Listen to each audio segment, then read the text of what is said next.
What's up, East Texas? Welcome back to Beast Texas Breakdown Podcast. I have a very special guest, but I'm your host, Serenity Douglas, but I am joined by Brandon Ogden, I messed up. Let's run it back. Sports editor for Tyler Morning Telegraph, yeah? No, Phil's the editor. I'm just sports writer. Oh, you're just a writer? Okay. Yeah, Phil's the editor. Oh, really? Okay, sorry. Yeah, start back with the stinger because I like to talk over it. Sports writer, Brandon Ogden. Cool.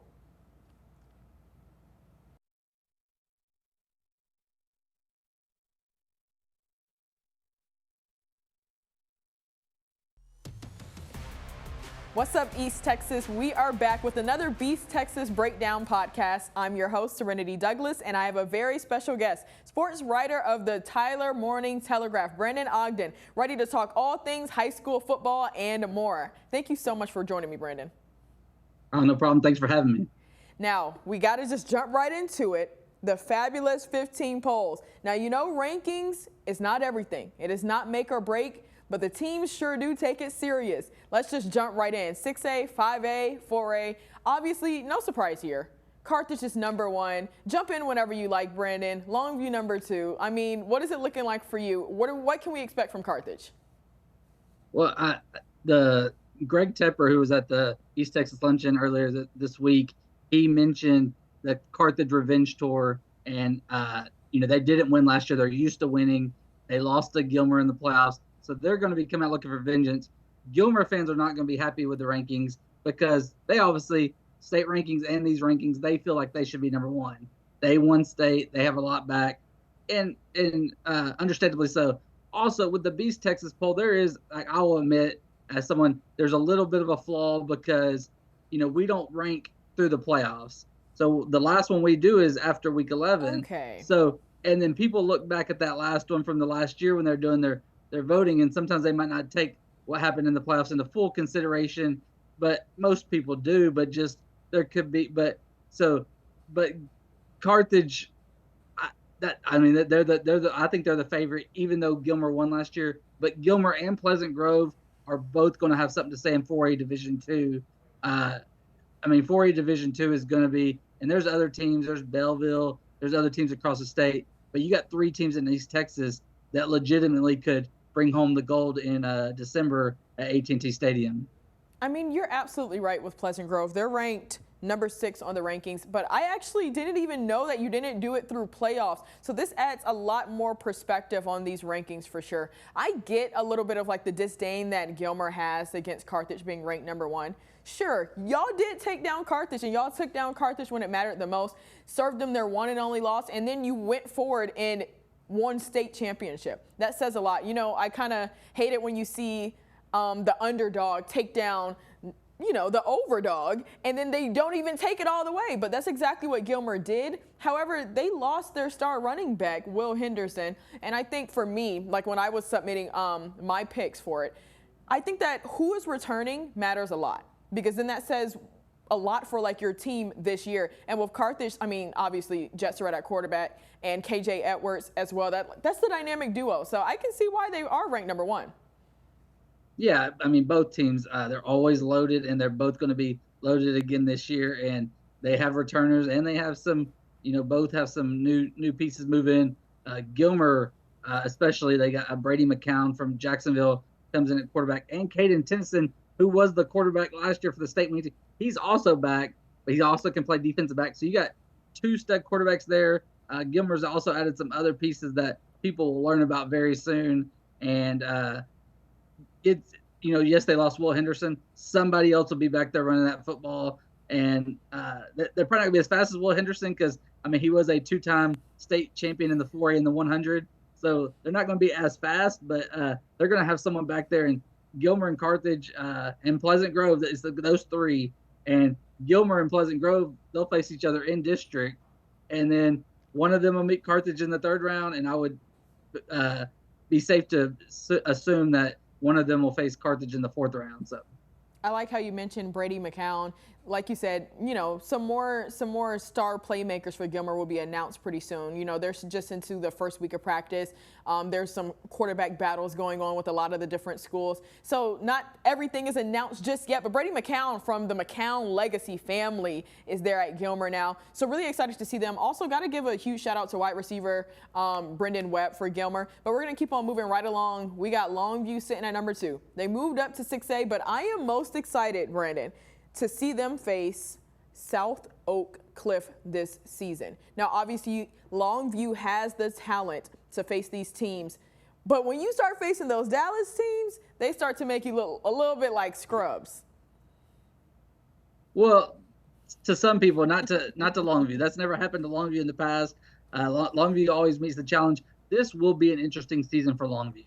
They lost a lot, and they lost Taylor Tatum, the number 1 running back in the nation. But they lost Willie Nelson, who went to Oklahoma State, a defensive back. They really got hit hard by graduation, and they're moving up. But if you 6A, especially 6A, when it gets to broken the playoffs to Division II, and then 5A Division I, there's not that much of a difference. When you're facing the whole 6A, there's a big difference. But 6A some years 5A Division I is tougher than that 6A Division II bracket.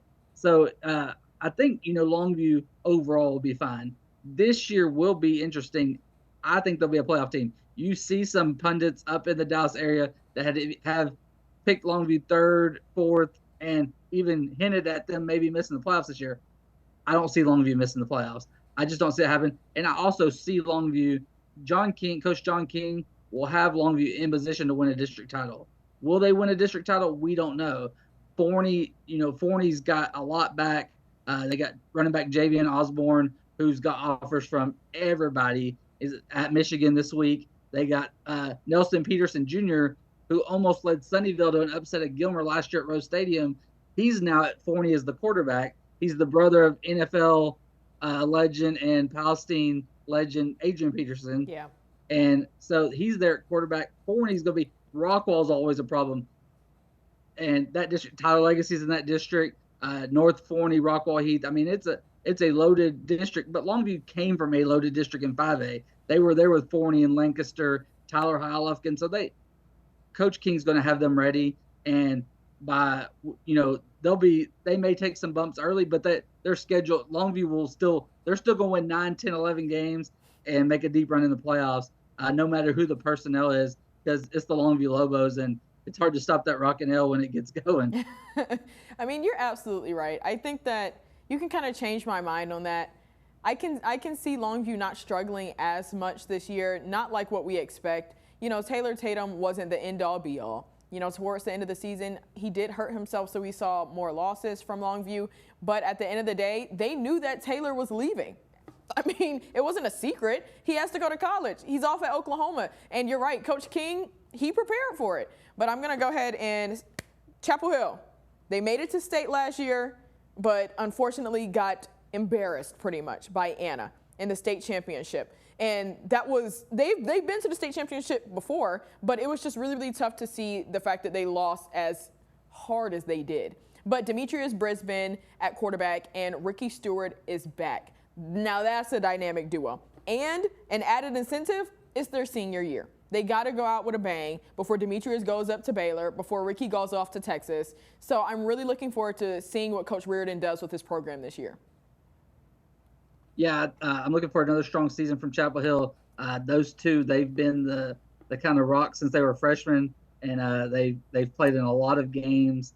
They went to two straight state semifinals, and then now last year making the state championship. Chapel Hill is going to be a problem, and they're going to be athletic. They've lost some really good players the last couple of years, and they lost, especially on that defense last year. They lost some really good players, but they still have some good ones back. Trevor Brooks he was our we talked about the Beast Texas poll. We also do a preseason dream team. He was our defensive player of the year. A lot of guys that play in the NFL have been that defensive player of the year in the past. So he's one of the best defenders, if not the best defender in East Texas. And so they have him back. But on offense, you got Demetrius Brisbane, you got Ricky Stewart, and you got other guys around them. They will be dynamic on offense again. They got some really fun games early. Week 2 against Gilmer, I will be at that one. That week 4 against Carthage, I unfortunately won't get to go to that one, but we will all be paying attention. And then when you get to district, they got Lindale and Kilgore and Pine Tree, like the District of Doom. It's they'll that's the one thing with Chapel Hills when they get to the playoffs, they've been challenged, and then they get to the playoffs and it's not overwhelming for them. And with Anna last year, I will say I've told millions of people this. That was one of the best defenses I've ever seen at the high school level. They were just so impressive, the way they were coached and the way just how fast and athletic they were, and they were always in the right spot. And Chapel hadn't faced that kind of defense all year. And you say it's just one. They only get to play them once. Yeah. But I feel if it was a series, Chapel Hill would have been better prepared for that a second time around. You don't get that chance, especially now Anna's going up to 5A. And so this year, if Chapel Hill gets there, it's likely Stephenville that'll be there waiting for them. But I expect Chapel Hill to, once again, making their deep run in the playoffs. Yes, in that third, fourth round, they got to play their own district foes again. Them and Kilgore meet every year. Chapel Hill's gotten the best of them in the last few years, but you never know when those two meet. And then in the semifinals, you're going to play somebody good. So they will have to earn it. But I would predict that Chapel Hill will be back in the state championship game and have a chance to win it all again. Okay, Brandon, we're going to get to state picks soon. But, I got a chance to talk with Coach Reardon earlier this summer. And, yeah, they have a tough schedule. Week 1, week 2, week 3, and 4. And he said, I made it like that on purpose. I know you and we were both at the UIL realignments and everything like that while the coaches were really, really stressed making their schedule. But look, maybe Jeff, he had the formula and everything, but you're right. They are going to have competition long before the playoffs, and they are going to be able to handle it. And like I said, having that extra incentive before going off to college, I think that will really do them justice. But I want to get back on your point of Kilgore. They're down at 7. And like you said, the District of Doom, they're going to be facing off with the good old Pine Tree like they always do. Obviously, it's a great rivalry. But now it means more because they're now in the same district. But Kilgore, they did lose a couple playmakers as well. I know one of the most notable ones for me was P.J. Wiley. He was a really good wide receiver, and he's not there anymore. But I think that they have some good guys to step up. Yeah, Kilgore's always I tell people every year, Kilgore, they're going to have a strong offensive line, and they're going to be able to run the football. It doesn't matter what the name of the guy running the football is. Last year, they were more by committee, but most years, no matter, you could throw any name back there, and they're going to run for nearly 2,000 yards. And it's just what Kilgore does. Jaden Sanders, defensive back, one of the best talents in the country, and he's a star recruit. So they've got him, and he plays both sides, but he will be a defensive back at the next level. But Kilgore's got weapons. They're going to be a force as always. They got a strong defensive line, offensive line, defensive line. They're always going to be strong there, and then they're going to have enough athletes to fill around. But that district is just going to be a battle every Friday night. Just so many good teams, and like them and Pine Tree, like you said, will be fun. Last year it had a weird aspect to it. That it was 5-0. The weather calls it off. They had to finish it Saturday morning. Finished 18-0. Yeah. So both teams will be looking forward to facing each other again, and now it's for a district game, and in that district you can't afford to lose because there's going to be 7 good teams and four that are really strong that could all go 3 or 4 rounds deep in the playoffs. Absolutely. Now just taking it down to the second half of these Fat 15 polls for the 6A, 5A, 4A. Starting at number 9, we got Lufkin, 10 Van, 11 Tyler, we got 12 White House, Tyler Legacy, Pine Tree, and then Center. Who stands out for you on this last half of these rankings? I'm gonna say Tyler, and 11 may even be too low for them. But it's just they lost Derek McFall, but they're going to be really good this year. Year 2 under Rashawn Woods, they're going to be they got quarterback Caden Granberry back. They got twin linebackers, the Christian and the Cannon Sewing back. I think the Lions are going to be they're going to make some noise. Their district changed a lot. They're with Highland Park, but I don't think the district's as tough as the one they were in. I think they will have a chance to compete up there near the top, and they're just going to have a lot of long road trips. But I'm really looking forward to seeing what Tyler High does. Also, I want to touch back on we talked about that top half of the poll. We didn't really talk about Texas High at number 5. They're going to be one of the best teams in 5A Division II. I just want to mention them. I don't want to go without mentioning Texas High. They got Tredarian Ball, who just committed to Oregon. They are loaded. They have a lot of talent. That whole Texarkana area, Pleasant Grove, Texas High, there's a lot of talent there. And just keep an eye on Texas High. They're in a district with White House, Marshall, a bunch of our teams. They open with Tyler Legacy. Yeah. Just keep an eye on the Tigers up north. Yeah, I agree. I think that Texas High is similar to Pleasant Grove, where they give a lot of the teams closer, in our area, a run for their money. But back to Tyler High, I absolutely agree. I think Coach Woods, he has a plan and he's on a mission. Like I said, I spoke with him this summer too, and he's like, well, look, I don't have to reteach these athletes. This is my second year with them. They're all comfortable. They know my coaching style. And now we can finally start to get our rhythm and get our cadence to finally start winning some games. And for you to see that potential out of them when they didn't have the best record last year, we have to understand that it's kind of like an athlete when they transfer into a new school. Don't expect greatness out of them year one. It would be great if they could. But Tyler High, they're adjusting to how Coach Woods' coaching style is. I mean, he came from Oklahoma State. So he's a college guy, if we're being completely honest, and you have to treat these high schoolers a little bit different. So I'm really interested to see what the Lions do as well. Yeah, he was coaching high school in Oklahoma. You played at Oklahoma State, but he was coaching at high schools in Oklahoma, so he had that experience, and he's had a lot of success. And I think it's only a matter of time before it translates here to the Lions. I agree. Now, if we could move on to 3A, 2A TAPS. Obviously, Malakoff is number 1. They went undefeated last year. We got Winsboro at number 2 and then Timpson at number 3. Winsboro had a fantastic year last year, obviously. Standout Kyler Finney, but we got to give it up for Malakoff. They won their first state championship in school history, and they did it by being undefeated, and that says a lot. They were just making the whole entire year. Yeah, Malakoff led by Mike Jones, who? Yeah, one of the best quarterbacks in East Texas. The thing people don't realize about Malakoff is they did all that last year. They lost some good players, Chauncey Hogg, wide receivers now at Trinity Valley, but they had a running back last year, Jarian Hall, who had a really big year. He wasn't supposed to be the starting running back. Jason Tennyson ran for a lot of yards as a sophomore, got hurt right before the season last year. He comes back, joins Hall in the backfield. Malakoff's going to be a problem. I guess we'll talk about it when we talk about state picks in a little bit. They will have some challenges down the road, and they're also now in a district with Winsboro, who they've knocked out of the playoffs the last couple of years. So now that's a district game. Winsboro is going to be, they lost Kyler Finney. They'll have someone back there throwing the football, and they got Camden Capehart, who we talked about earlier with Will Henderson. He was the 3A 100 state champion as a sophomore. So he's got a lot of offers as a receiver. He's fast. So they got that's going to be a fun. It's the last game of the season too. So that's right before the playoffs. You get Malakoff, Winsboro. It's going to be fun. Yes, that's exactly what I need. And you're right, Camden Capehart, he is speedy. I got to see him at the state championship. He's fast, okay? So, yeah, it's going to be really, really great to see them. And Winsboro's only loss was done by Malakoff, so that says a lot about them. But also sitting in 3, that's Timpson. They went undefeated, and they won, obviously, on the backs of Terry Bussey, who is now at Texas A&M. That is a huge loss for Timpson. But, Brandon, what can we expect from the Bears? I think everybody has that question.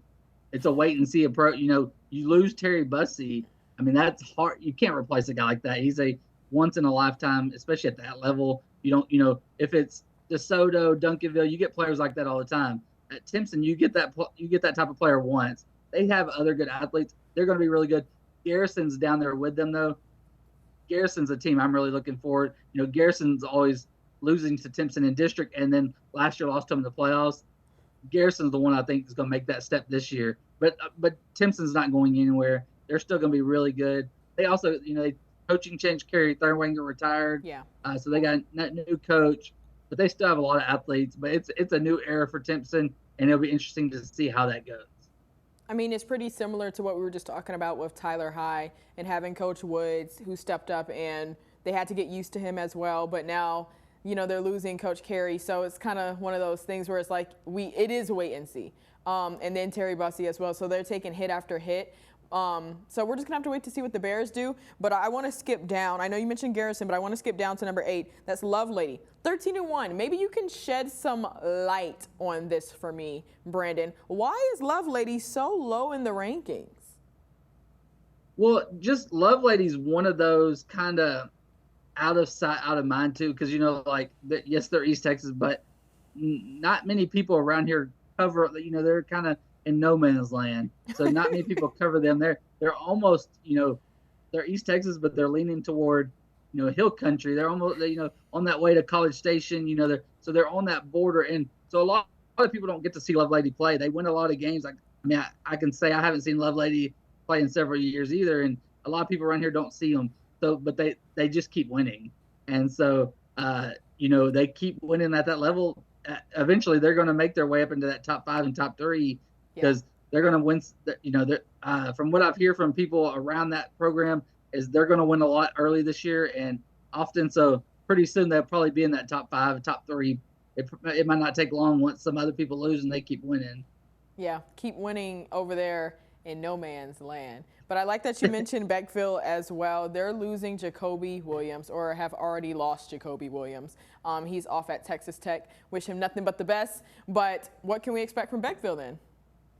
It's another big question. They got his little brother Jordan Prince, and they still have Coach Cody Ross still has a lot of talent there. But Beckville, it will be interesting to see that transition after Jacoby Williams, similar to Timpson with Terry Bussey. That's been the opening game the last few years, always on a Thursday, seeing those two. Now they're not even playing each other to start the season anymore. They actually may be in the same district. I can't even remember. Realignment messed me up, but yeah. So it'll be interesting. Jacoby did so much for them, so you have to think they'll take a step back. Just how far the step. They'll still be competitive and still be one of the best teams in the area, but what's the ceiling without Jacoby Williams, and who steps up and leads that team? Yeah. And now for the second half of these rankings, we got 9 with hooks. Troop at 10, Jefferson at 11, New Diana is at 12, 13 is Harmony, 14 DeBoa, and then 15 Cooper. Troop, another one of those teams, I actually have a story on them today that's going to air, but another one of those teams that lost a couple guys, obviously one of their main playmakers, that's Trey Davis. He's up at Kansas State. So, I'm really interested to see what they do too. They're a little bit of a, they're gonna have a battle for quarterbacks right now, from what I've heard. So gonna see who wins that one. Is between a sophomore and a senior. Don't want to give it away. You guys can tune into my story tonight for that. But I'm really ready to see what the Tigers do too. Yeah, me too. And then, losing Trey Davis is big, but Troop, I think they'll be fine. But they're in that tough district. They already had West Rusk and ARP and some others. Well, New Diana, who's ranked right behind them, but New Diana is going to be really good. It's year 3 under Coach Jason Pitts, who used to be at Tyler Legacy. They started a freshman quarterback last year. They have a lot back. They're coming into this district, and it's going to be a battle. And so, between West Rusk, Troop, New Diana, and the rest of the district, with those 3 at the top, it's going to be fun. A team I want, they're not ranked. I rank them pretty high, or a lot higher than, but they didn't make the rankings. A lot of people are maybe kind of sleeping on. I'm not, is Palestine Westwood. Keep an eye on Palestine Westwood. Okay. They started a freshman quarterback last year, Kavian Bryant. He last week on the same day he got a football offer from Baylor and a basketball offer from Oklahoma State.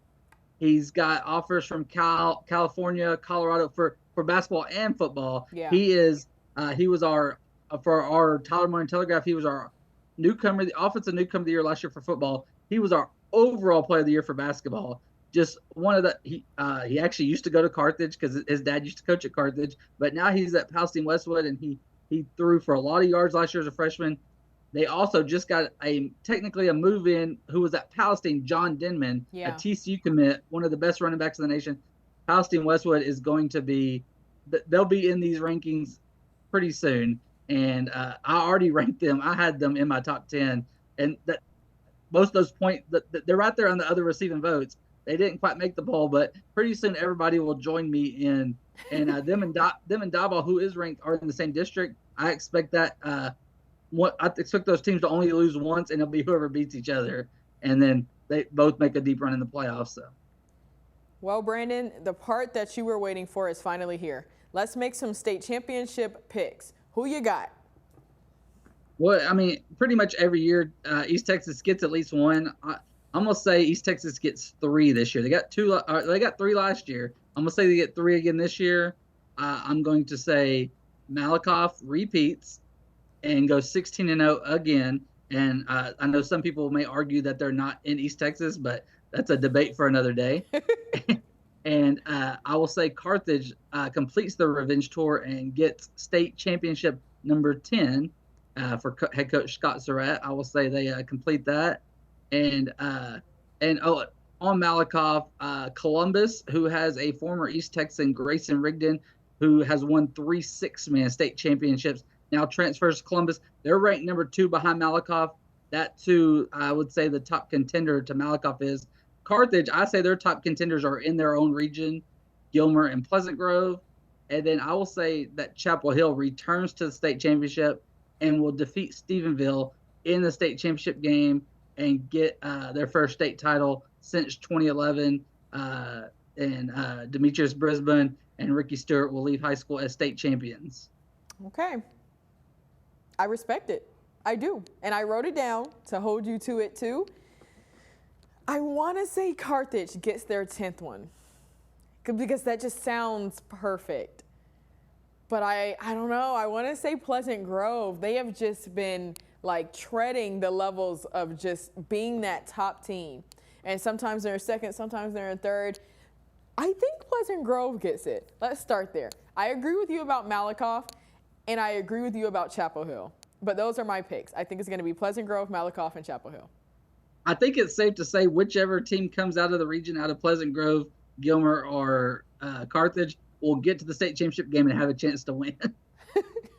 I agree. I mean, we only can really just wait and see at this point. I'm really, really excited for it. But Brandon, thank you so much for joining me. And you guys know that you guys can find all of the games starting August 30th on Under the Lights. Every Friday, we're going to have special guests like Brandon. We're going to have recaps, reacts, and all the such. So make sure y'all mark your calendars. But that's all for the Beast Texas Breakdown.